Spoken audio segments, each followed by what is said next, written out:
Listo. Bueno, pues bienvenidos una vez más a este taller de familias de parte de Ricardo Ballesteros y la Clínica Pinar del Bosque. Pues le damos la bienvenida a todas las familias. En este día nos acompaña un médico psiquiatra bastante reconocido y él es el doctor Cristian Molina Pizarro. Y bueno, hoy les platicaré un poquito de él. Él es médico psiquiatra, subdirector del Instituto de Salud Mental del Gobierno de Yucatán, México. Ha trabajado en atención en el servicio de urgencias del Hospital Nuestra Señora de la Concepción en Madrid, España, en atención y valoración de la conducta suicida, prevención y tratamiento de conductas adictivas, así como rehabilitación de trastornos mentales graves como esquizofrenia, trastorno bipolar y patología dual en cientos de jóvenes. En ese periodo ha puesto el mayor peso en la intervención en adolescentes y jóvenes hasta 24 años de edad, en riesgo de desarrollar algún trastorno por el consumo de alcohol y otras sustancias. Tiene el curso de experto en patología dual en esquizofrenia y depresión de la Sociedad Española de Patología Dual en Barcelona. También tiene curso de psicosomática, las diferentes teorías de la práctica clínica, organizado por el Instituto de Estudios Psicosomáticos y Psicoterapia Médica, el Servicio de Salud Mental de la Fundación Jiménez Díaz en Madrid, con la acreditación docente de la Comisión de Formación Continua de las Profesiones Sanitarias de la Comunidad de Madrid. Y bueno, él es médico psiquiatra y colabora en la Fundación Jiménez Díaz del Hospital Clínico Nuestra Señora de la Concepción en la Universidad Autónoma de Madrid. Tiene diversos diplomados y bueno, tiene la licenciatura en medicina en Guadalajara, México. Pues bueno, bienvenido, Cristian. Creo que el currículum es bastante amplio, creo que tienes como muchos conocimientos del tema y es un gran honor tenerte acá para que nos puedas compartir un poco de todo el acervo que seguramente has guardado durante estos años. Y pues bienvenido para que nos puedas hablar un poco de lo que son las adicciones y que las familias que ahora nos acompañan pues puedan resolver algunas dudas contigo. Pues muchísimas gracias, Cristian, por la invitación. Adelante, son todos tuyos. Bueno, gracias Marta por la presentación, gracias Ricardo y gracias a Lisana Plata por esta invitación. Em, Acudí aquí en particular el día de hoy porque sé que la conocen y estamos lamentando su pérdida, que es la doctora Irma Basurto, con la cual tuve la oportunidad de trabajar en algún momento con el doctor Jorge Manzanares de la Universidad de Alicante de España. Y creo que pues hoy justamente es un día muy particular por esto, me refiero, es un día triste por la pérdida y por eso voy a intentar que esto sea algo muy poderoso y muy digamos, poder aclarar la mayor cantidad de dudas. Lo primero que les voy a compartir son dos cosas. Esto, y en el chat les voy a poner el link digamos, del canal del Consejo Nacional de Salud Mental, el CTC Consame. Entre las cosas que he estado haciendo todos los años que llevamos a cargo del instituto es también trabajar en la Estrategia Nacional de Prevención de Adicciones, Juntos por la Paz, la EMPA, y la Estrategia Nacional de Prevención de Suicidio. Aquí voy a hablar de dos temas que son fundamentales. Uno es el estigma, ¿okay? Es decir, la marca, la huella que tienen tanto los usuarios de sustancias como los familiares. Con lo cual, pongan mucha atención, hay mucha información.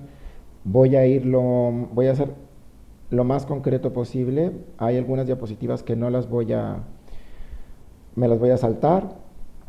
Y cualquier duda en cualquier momento me pueden detener, preguntar, ¿ok? Y voy a hablar de la psicoeducación también, perdón, como, le mandé el mensaje a Marta. Uh -huh. Bueno, cualquier duda me preguntan en cualquier momento. Bueno, esta es la estrategia de la OMS, de la política de la Agenda para Salud Mental y también para la política de drogas para el desarrollo sostenible desde el 2020 al 2030, que son 17 determinantes, partiendo por el fin de la pobreza y terminando en alianzas para lograr los objetivos. Estas son las otros determinantes, pero básicamente los principales determinantes, la paz y la justicia, la salud y el bienestar, la reducción de las desigualdades y la igualdad de género. Entonces, primero, para armar el contexto, el estigma, que es un conjunto, es una construcción de creencias y de teorías acerca. Estigma, de hecho, se refiere a un concepto de tener una marca en el cuerpo. Esto es un concepto religioso, como el estigma de las heridas de Jesucristo, o estigmas que le ponían, por ejemplo, a la gente que digamos que la consideraban bruja o mágica y la marcaban con un hierro candente en el cuerpo. Okay, eso es lo que es un estigma. Sin embargo, en realidad, lo que es un estigma a nivel en salud mental se refiere más bien a toda una construcción, a todas las teorías, a todos los juicios y conceptos que tenemos acerca de lo que es el consumo de sustancias. Y afecta a todo, porque afecta en la salud física y mental. El tener un estigma con respecto al uso de sustancia afecta en la salud física, en la capacidad de encontrar y mantener un trabajo. Los usuarios y las personas que tienen esta enfermedad les cuesta muchísimo más encontrar y mantener un trabajo que a la población en general. Encontrar y mantener una vivienda también les es muchísimo más difícil independizarse y encontrar y mantener una casa. Tener relaciones y tener un autoconcepto elevado también es algo que se les complica muchísimo a los usuarios. Y por supuesto hay un retraso en el pedir apoyo, porque claro, si tengo todo este estigma y hay todos unos conceptos, tanto culturales como sociales, con respecto a que si yo utilizo o soy un usuario o tengo esta enfermedad que se llama trastorno por el uso de sustancia, pues no pido apoyo porque no quiero que mi familia sienta vergüenza o sienta culpa de mí, o piensen que soy un delincuente o me vaya a ir preso.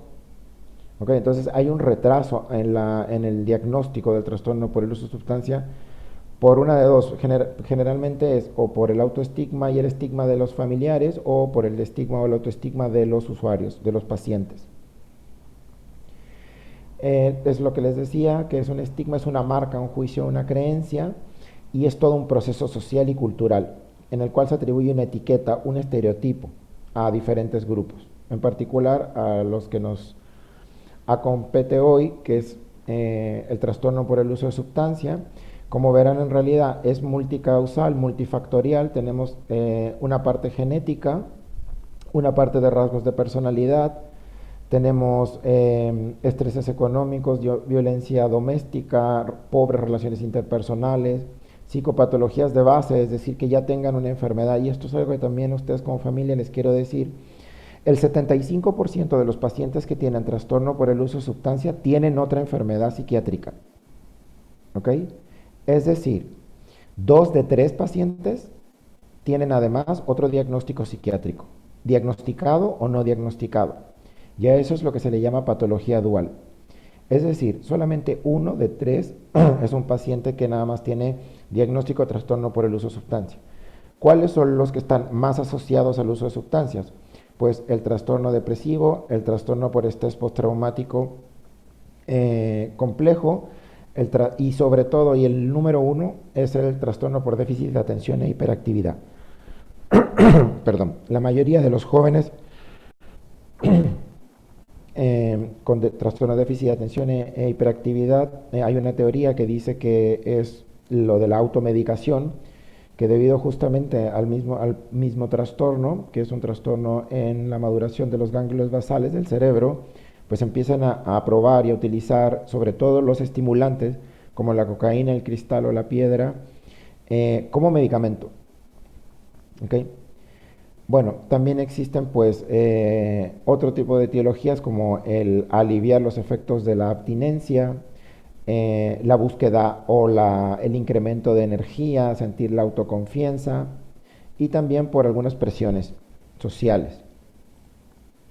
Hay factores de protección y factores de riesgo. ¿Okay? Los factores de protección son características individuales o ambientales que van a apoyar en que un usuario pueda desarrollar o no la enfermedad, y factores de riesgos, características individuales o mentales ambientales, que van a aumentar la probabilidad de padecer esta enfermedad. Cuando vamos al médico, siempre queremos saber de qué se trata nuestra enfermedad. Porque si mucha gente dice, pues sí es una enfermedad, pero ¿de qué? ¿Dónde? Es decir, por ejemplo, si yo tengo diabetes tipo 1, pues sé que mi enfermedad radica en el páncreas y que el páncreas es un órgano que tiene unas células que producen una sustancia, una hormona que se llama insulina y nos permite poder manejar los niveles de azúcar en la sangre. O si tengo, por ejemplo, una enfermedad en las válvulas del corazón o un infarto, pues sé que alguna arteria o vena de mi corazón está enferma. Si tengo algún problema, una piedra en la vesícula, pues ya sé lo que es la vesícula que está ahí en el hígado y que significa que hay una piedra que está tapando el conducto. Pero cuando hablamos del trastorno del consumo de sustancia, ¿dónde está la enfermedad? Y esto es muy importante. Es muy importante dejarlo muy claro por varias razones. Primero, porque no es una enfermedad del carácter, no es una enfermedad de la personalidad. ¿Okay? No es una enfermedad, y como es una enfermedad, pues se localiza en varias partes. ¿En varias partes de qué? Del cerebro. Como buena enfermedad, la enfermedad tiene niveles. Existe trastorno por el consumo de sustancia leve, moderado y severo. ¿Okay? ¿De qué va a depender si es leve, moderado o severo? Va a depender de el grado de neuroadaptación, es decir, el grado en el que el cerebro ha sufrido cambios debido al consumo y al tiempo en que se ha utilizado la droga, y por supuesto a qué droga se esté utilizando. Como en cualquier enfermedad, pues es básicamente lo mismo. Es decir, el grado de daño que presenta el órgano debido a la historia natural de la enfermedad, tanto por tener tratamiento o por falta de tratamiento. Entonces, esto se los voy a explicar y creo que es importante porque en realidad eso es lo que está pasando en el cerebro, pues, de sus familiares o de ustedes, si alguno de ustedes tiene este diagnóstico. La línea azul, voy a partir por la línea azul, todo lo que está marcado en azul tiene que ver con la intoxicación y el atracón. Es decir, desde el inicio en que empezamos a utilizar sustancias de manera compulsiva, y las partes azules del cerebro, especialmente el globo pálido, son, digamos, órganos centrales del mesencéfalo, que es una parte que está, digamos, como muy interna en el cerebro y que tiene que ver con el tema de no poder detenerse en el atracón y en la intoxicación. Es decir, en un principio, no sé, voy a poner el ejemplo del alcohol, que a lo mejor pueden tomarse 6 cervezas, 12 cervezas, y a lo mejor pueden detenerse. Pero cuando la enfermedad empieza a avanzar, ya no pueden detenerse. Por eso se llama atracón, porque es como un atracón de comida, pero esto es un atracón de la sustancia que se está utilizando. Luego tenemos en rojo todo lo que tiene que ver con la abstinencia y los efectos negativos.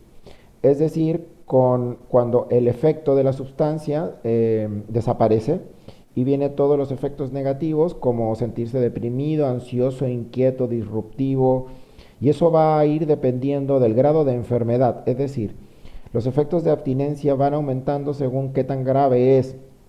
Por ejemplo, en el alcohol, pues cuando ya tenemos un paciente dependiente de alcohol, pues los efectos de abstinencia como el delirium tremens o la demencia de Wernicke-Korsakoff son enfermedades o efectos de, digamos, síntomas de abstinencia grave. El delirium tremens tiene una mortalidad del 15% si no se trata. ¿Okay? En la cocaína también existe un efecto de abstinencia muy grave que se llama kindling de la amígdala, en el cual la amígdala es un núcleo que controla, aquí lo vemos en rojo, y aquí por eso es parte justamente del sistema que genera los síntomas de abstinencia y que tiene que ver con la memoria emocional y con todos digamos, con el control en general de todas las emociones y de los afectos. Así también como los núcleos basales y el estriado, en particular el núcleo accumbens. Entonces, como le digo, hay efectos secundarios graves, sobre todo en el consumo de opio, en el consumo de alcohol, en el consumo de cocaína, pues en todos, en el consumo de cristal, etc. En la parte verde vemos todo lo que tiene que ver con la preocupación y la anticipación. Es decir, debido a que ya me siento mal, deprimido, inquieto, ansioso, me siento disfórico, es decir, con unos afectos negativos, entonces me empiezo a preocupar y anticipar porque no quiero sentir esto. Y como no quiero sentir esto, el cerebro recuerda a través de todas estas partes, sobre todo el hipocampo, que tiene que ver también con eso, con el tema de la memoria, la corteza cingulada anterior y la corteza orbitofrontal, las cuales controlan los impulsos, que vamos perdiendo cada vez la capacidad de controlar esos impulsos por esta preocupación y anticipación de dónde voy a conseguir la sustancia, dónde la voy a comprar, con quién la voy a consumir, cuál es el momento, no quiero sentirme todos estos efectos que siento cuando se me acaba la sustancia y entonces vuelve a repetirse el ciclo. Y así una y otra vez, cada vez que están consumiendo, pues el cerebro va sufriendo diferentes cambios en los sistemas sinápticos, moleculares, epigenéticos, neurocircuitos. Es decir, y eso es algo que es muy importante que todo el mundo entienda, que el cerebro de los pacientes con trastorno por el uso de sustancia cambia. Depende del nivel de enfermedad, si es leve, moderado o severo, podrá existir una posibilidad de remisión o de revertir estos cambios. Eso también depende de la edad en la cual el paciente sea diagnosticado y cuánto tiempo lleve consumiendo y qué tipo de sustancia. Y hay algunos cambios neuroadaptativos cerebrales que son irreversibles, con lo cual lo vuelven una enfermedad crónica y con tendencia a las recaídas. ¿Okay?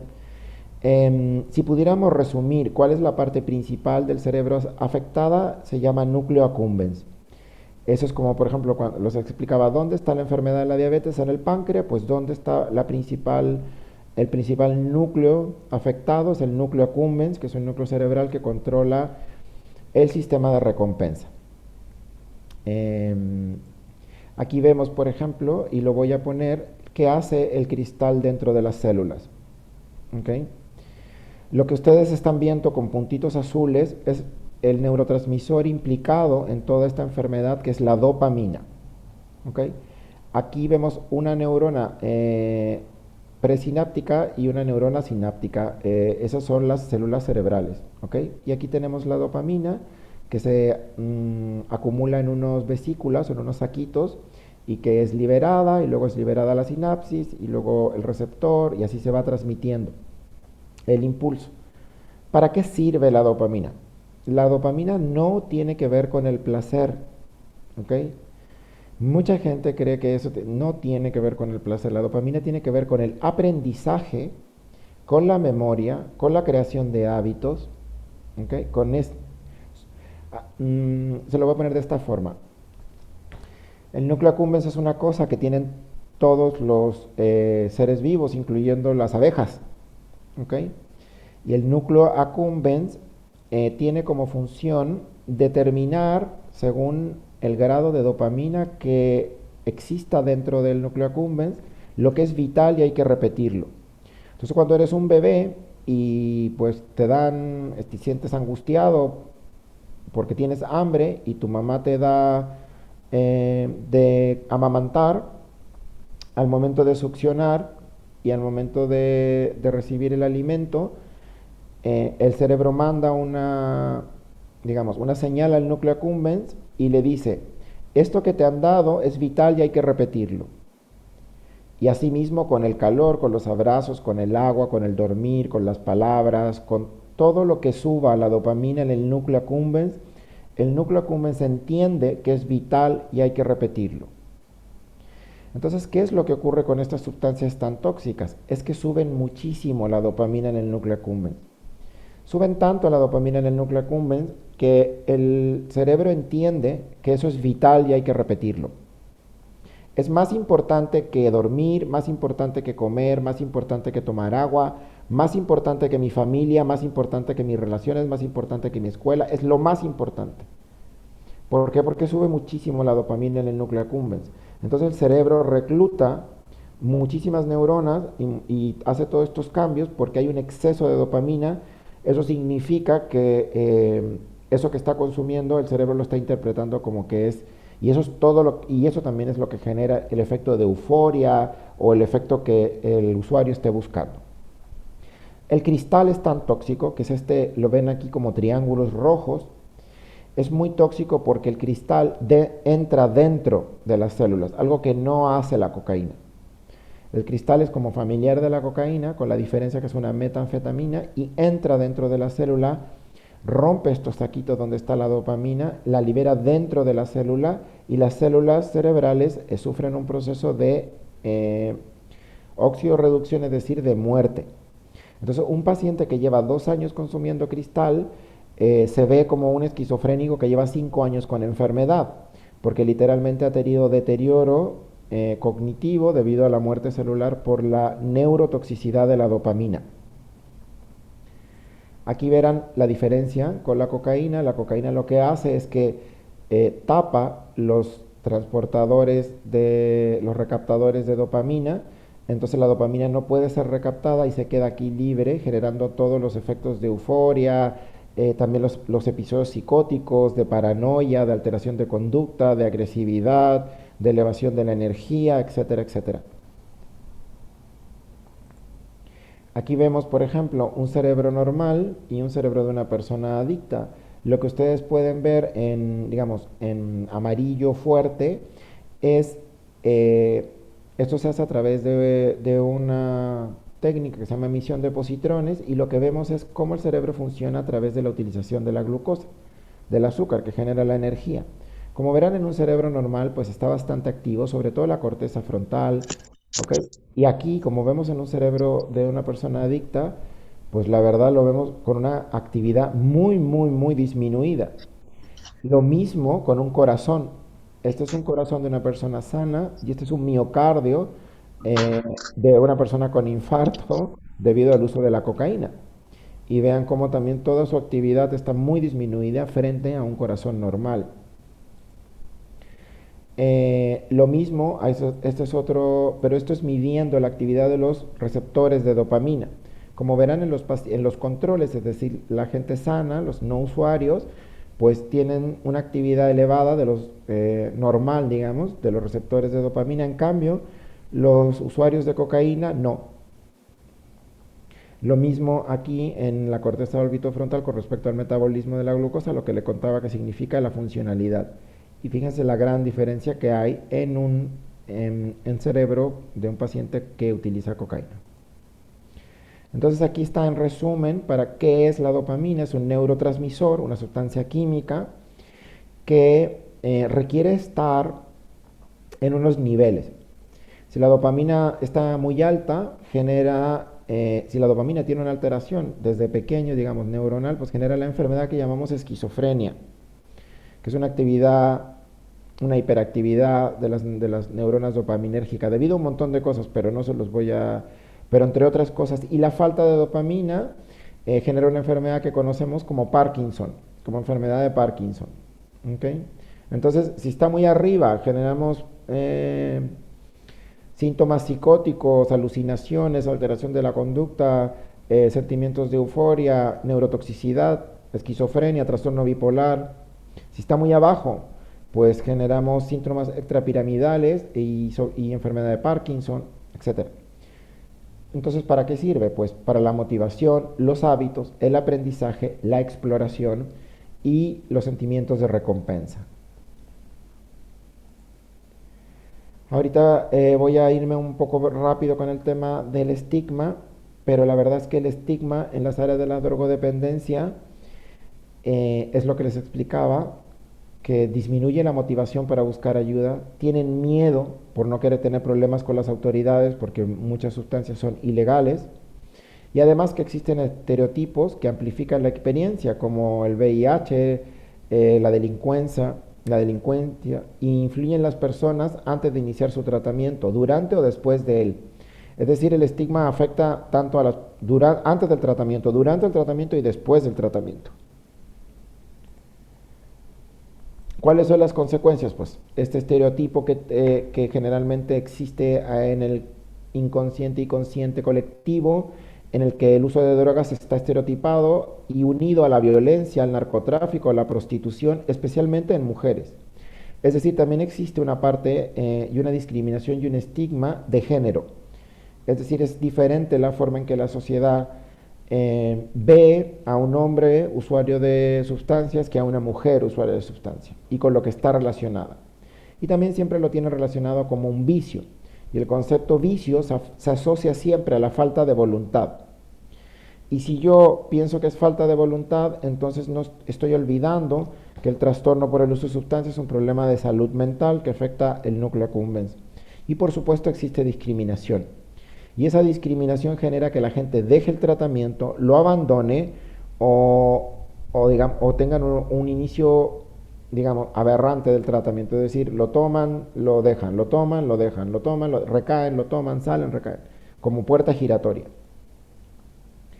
Sabemos que en el mundo hay 269 millones de personas que el año pasado utilizaron drogas.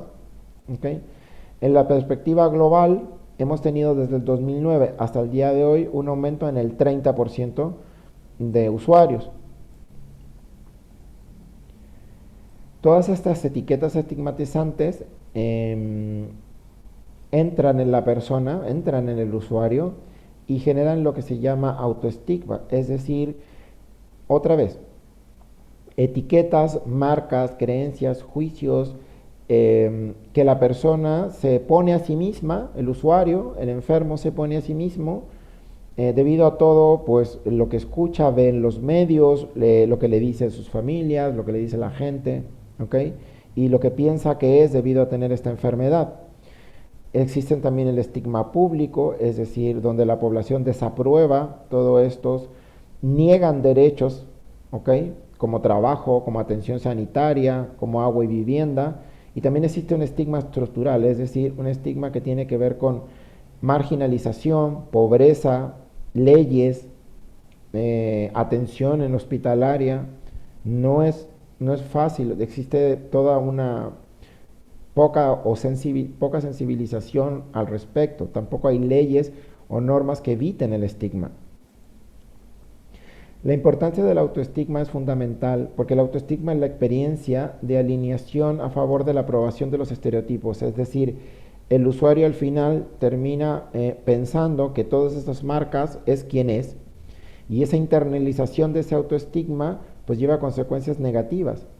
¿Por qué? Porque entonces la persona consumidora se divide en clase social, en salud, en psicología, lleva problemas en muchísimas áreas. Las consecuencias psicológicas son muchas: sentimientos de culpa, vergüenza, ansiedad, autorreproches, disminución de la autoestima. En las consecuencias sociales, pues desempleo, desigualdad. A nivel de salud, pues empeoran su condición, se enferman de otras cosas y no los atienden, le niegan la atención y pues tienen baja adherencia al tratamiento. Y por supuesto las condiciones de salud de estas personas se relacionan y están estigmatizadas también no solo a problemas de salud mental. Como les contaba, el 75% tiene otro diagnóstico de una u otra forma. Y también está relacionado con enfermedades de transmisión sexual, con gonorrea, con sífilis, con muchísimas cosas. Con respecto al estigma y el género, es lo que les hablaba, es diferente para hombres como para mujeres. Y en ese sentido hay una transgresión en el rol de género. Las usuarias suelen no pedir ayuda ni apoyo porque consideran pues que existe un sentimiento digamos, como de incomprensión, de vergüenza. De hecho, las mujeres que empiezan, por ejemplo, a consumir alcohol, comienzan a consumir alcohol a lo mejor ahora desde muy jóvenes, pero cuando lo empiezan a la dependencia es generalmente mujeres mayores de 40 50 años. Lo mismo que en el juego. Las personas que son adictas al juego generalmente son mujeres mayores de 50 años o hombres jóvenes entre 18 y 21 años.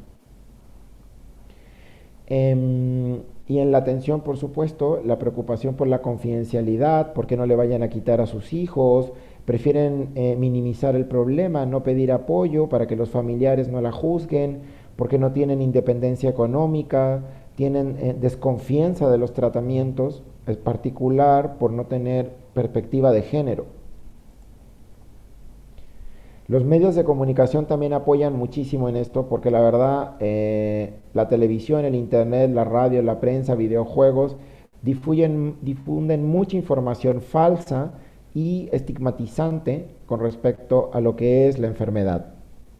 ¿Okay? Entonces, de hecho hay un estudio con respecto a esto y cómo contribuyen todos estos medios a mantener y permanecer el estigma. La prensa siempre lo relaciona con pandillas, el cine lo normaliza, lo ve como algo violento, que siempre el usuario es alguien que es un asesino, un delincuente, etcétera. Y además no envían un mensaje hacia la sociedad con respecto a que es una enfermedad grave. Algo que sucede también en el suicidio y por eso es que ahora estamos trabajando con ese tema, porque mucha gente también esconde el tema del suicidio porque también los familiares sienten culpa, sienten vergüenza, porque pues los periódicos y toda la prensa es amarillista y sacan fotos que no deberían sacar, la manera de entregar la información es totalmente estigmatizante. Con respecto a salud mental, el estigma principal es que toda la gente que tiene una enfermedad mental la suelen ver como que es alguien peligroso. En una encuesta que se hizo, más del 90% de las personas que fueron encuestadas, que tuvieron alguna patología de enfermedad mental, habían experimentado al menos rechazo una vez en la vida. Y la familia fue identificada como la principal fuente de discriminación. Es decir, esto fue un estudio hecho en 27 países y el 90% de la gente dijo que de la principal personas que habían sentido rechazo habían sido de la familia. Y menosprecios en sus habilidades.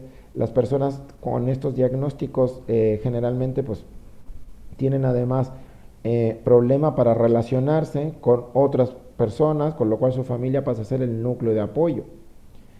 Lo que les explicaba, se consideraba que en el año 2025 el 75% de los pacientes que acudan van a tener 2 o 3 diagnósticos y es lo que llamamos patología dual.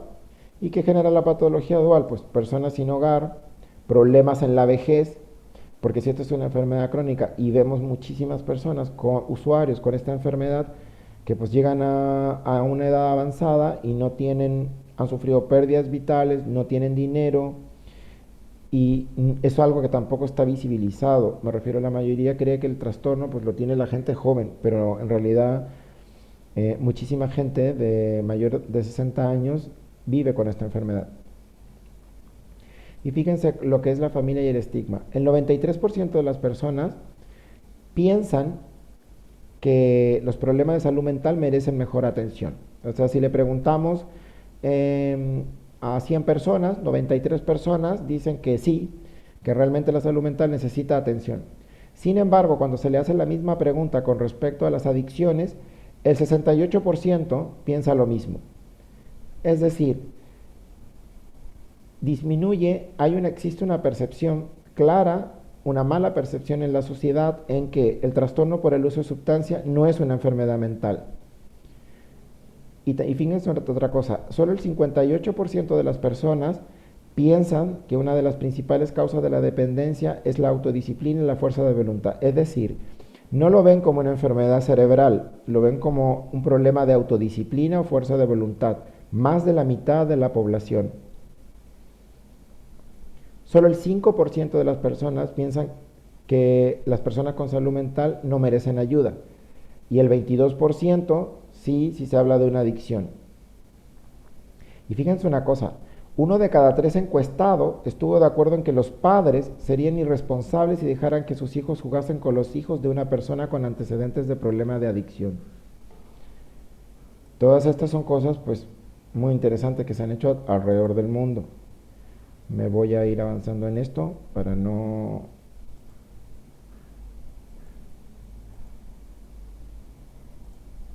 Aquí. Estas son acciones que vamos a tomar, luego en el canal pueden verlas. Eso es a nivel nacional.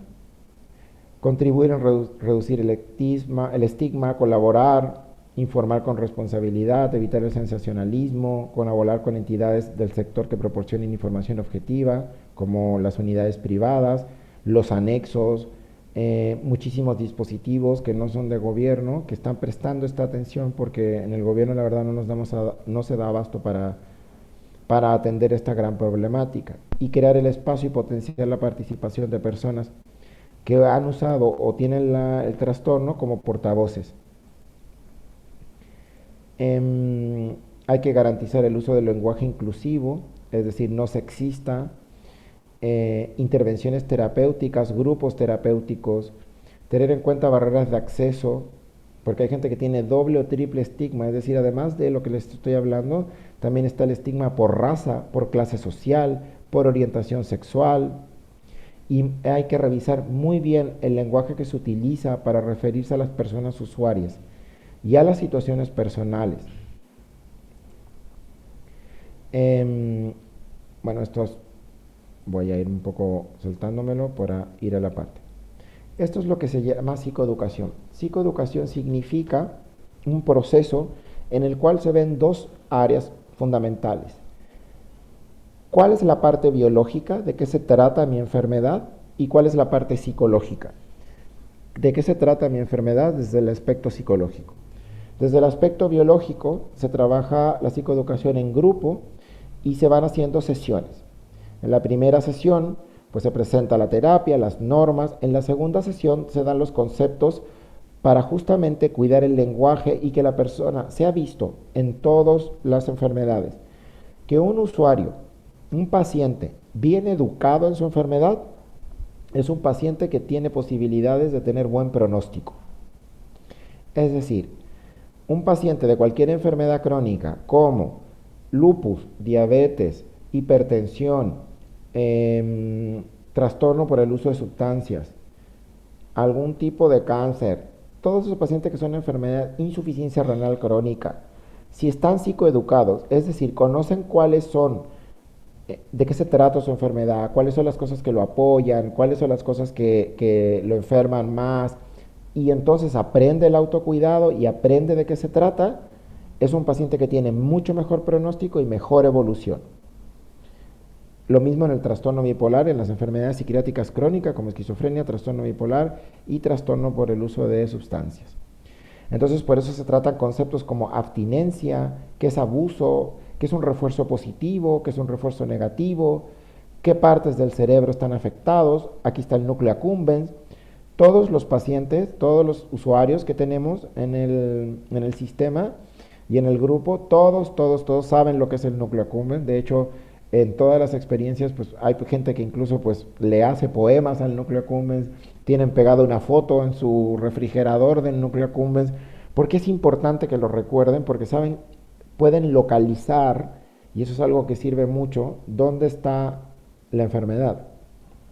Saben lo que es la dopamina, saben lo que sube la dopamina, saben lo que hace la corteza frontal, cuáles son las motivaciones que lo hacen para pasar al acto y las decisiones de cambio.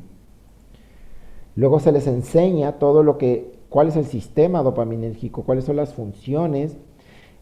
Luego se les enseña también qué significa una distorsión cognitiva, cómo van distorsionando y cómo las adicciones van distorsionando, es decir, cómo van reajustando la realidad hacia la conducta compulsiva de buscar la droga y todas las justificaciones, excusas o historia que cuentan para consumir droga. También se les enseña cómo lo aprenden a través de condicionamientos clásicos como el perro de Pavlov. Ese es el perrito que cuando tocaba la campana salivaba porque le iban a dar comida, y luego tocaba la campana y el perrito salivaba porque ya venía la comida. Todo ese tipo de aprendizaje, todo eso se les enseña a los pacientes. La relación de aprendizaje, la genética, damos videos, y la parte psicológica. La parte psicológica se trata a través de las emociones que se distorsionan a través del trastorno por el consumo de sustancias. La número 1 es la ansiedad. Los usuarios siempre suelen decir y confundir la abstinencia con la ansiedad. Y constantemente dicen, es que lo que pasa es que estoy ansioso. Y en realidad no están ansiosos, están abstinentes. Entonces se les enseña a distinguir cuando la ansiedad, la tristeza, la rabia, en realidad son simplemente meras sensaciones de abstinencia y gatillos o justificantes para recaer. Entonces se les enseña a revivir o reeducar la ansiedad, la tristeza y la agresividad como emociones que no necesariamente las usen como justificación para la recaída. El beneficio secundario, es decir, siempre hay un beneficio secundario en ser un rol de enfermo, es decir, si yo creo que yo soy una persona enferma, entonces tengo menos responsabilidades, me tienen que cuidar, como yo estoy enfermo, entonces hay muchas cosas que no puedo hacer, y debajo de ese rol de enfermo, de esa etiqueta de ser enfermo, hay un beneficio secundario. Es decir, pues no me dan tantas responsabilidades en la casa, no tengo tantas cosas que, digamos, no me exigen tanto porque pues estoy enfermo. Entonces todo eso se les enseña a los pacientes para que no manipulen con el yo estoy enfermo. También se les enseña técnicas de relajación, todo lo que significa la autoestima, qué significa realmente tener una muy buena autoestima o tener una baja autoestima y cómo eso influye en las recaídas. Si yo tengo una alta autoestima, básicamente un estado narcisista alto, pienso que tengo el control y como me siento bien, entonces siento que yo lo puedo controlar, pero eso es una distorsión. Y si también tengo una, digamos, una rebaja en la autovalía, en el autoestima, es decir, tengo carencias narcisistas y pienso que yo soy una persona mala, un delincuente, que no merezco nada, pues entonces me doy permiso de consumir porque total mi vida está muy mal, muy jodida, yo no sirvo, pues ¿qué tiene que siga consumiendo? Entonces hay que regular esas dos cosas. Tanto para arriba como para abajo, cualquiera de los dos extremos son factores de riesgo para las recaídas. La dependencia afectiva, tanto de los familiares como de los mismos usuarios, y un resumen.